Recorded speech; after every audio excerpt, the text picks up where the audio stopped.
इस वीडियो में 8वीं कक्षा के सभी विद्यार्थियों का स्वागत है। बच्चों, इस धरती पर जितने भी देश हैं उनकी अपनी संस्कृति होती है, अपनी सभ्यता होती है, जो उनकी भाषाओं, हाव भाव, उनकी वेशभूषाओं में झलकती है। हमारी अर्थात भारतीयों की प्राचीन भाषा संस्कृत है। इसमें भारतीय उच्च आदर्श और संस्कार झलकते हैं। हमारे यहाँ किसी कार्य का आरंभ मंगल वंदना से होता है और अंत शुभाशंसाओं से। आज हम इस कक्षा का आरंभ भी इसी प्रकार करेंगे। तो बच्चों, आइए हम आरंभ करते हैं। आप इस वंदना को स्पष्ट देख पा रहे हैं। यह वंदना हमारे महान ग्रंथ ऋग्वेद से लिया गया है। आप जानते होंगे,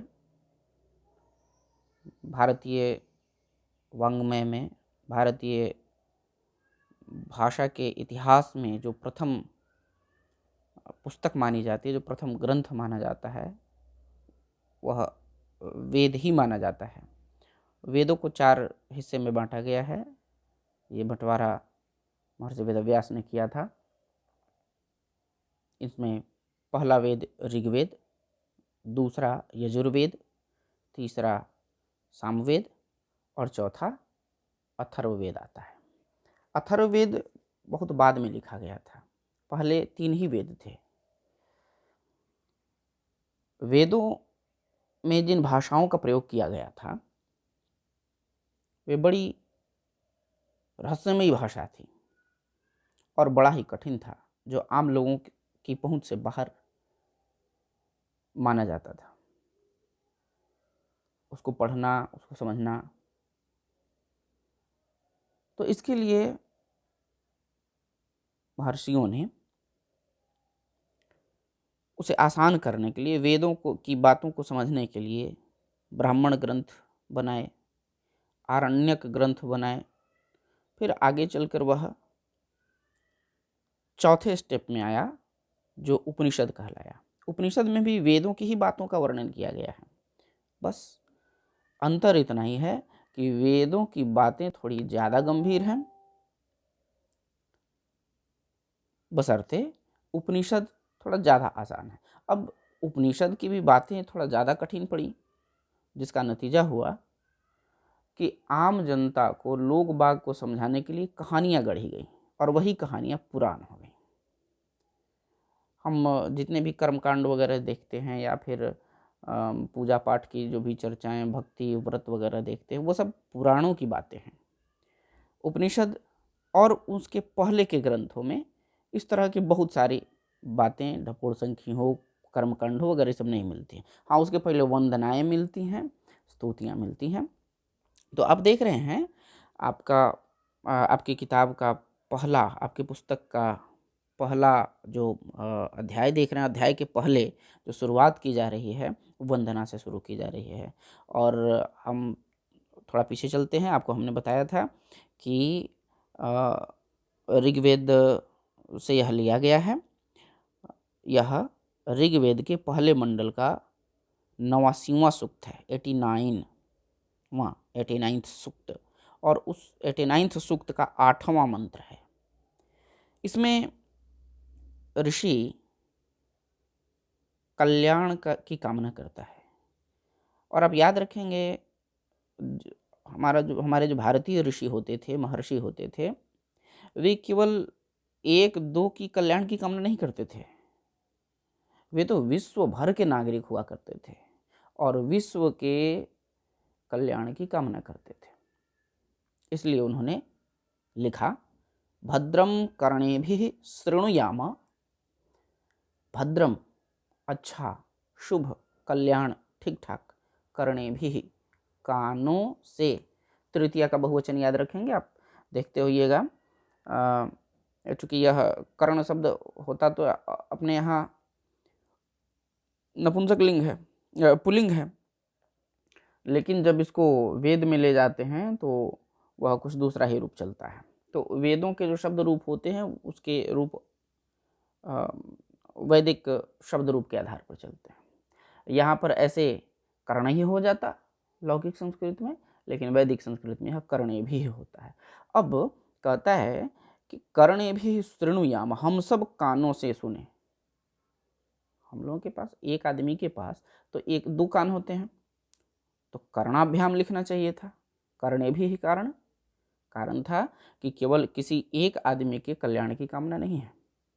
यहाँ पर जितने भी शुभता की ओर बढ़ने वाले लोग हैं, जितने भी कल्याण करने वाले लोग हैं, उन सब की चर्चा, उन सब के कानों की बात कही गई है कि वे सब, उन सब के कान जो स्वयं कल्याण करने वाले लोग होते हैं, दूसरों का भी कल्याण करते हैं, वैसे लोगों के कान हमेशा अच्छा ही सुने।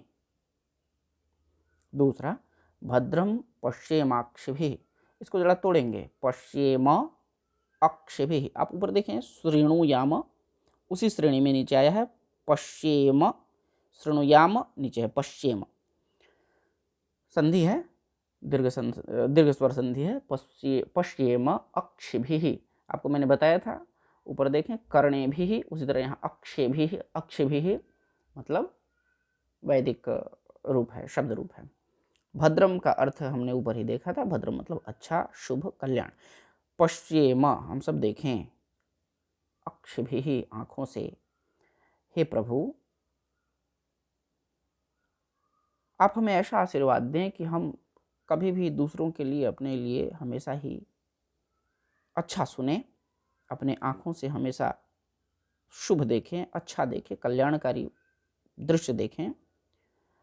शं नह, शं का मतलब होता है कल्याण करना।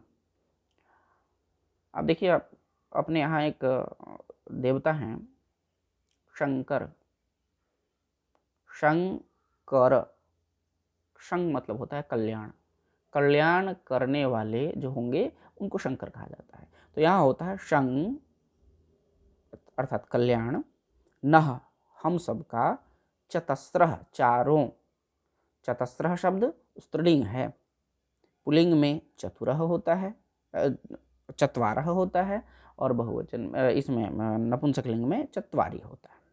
ठीक है, तो चतस्रः शब्द स्त्रीलिंग है, वो दिशा शब्द के लिए आया है, दिशा शब्द स्त्रीलिंग है। तो शं नः चतस्रः दिशः भवन्तु, हमारी चारों दिशाएं कल्याणकारी हों। आतंकहीनम जगदस्तु सर्वम, आतंकहीनम, आतंक कहते हैं भय को। दरअसल यह इस प्रकार का भय होता है, एक भय होता है जो थोड़ी देर के लिए हो फिर मिट जाता है, लेकिन आतंक एक ऐसा भयानक भय होता है जो मन में गहरा बैठ जाता है। उसके लिए ऋषि प्रार्थना करते हैं प्रभु से, हे प्रभु,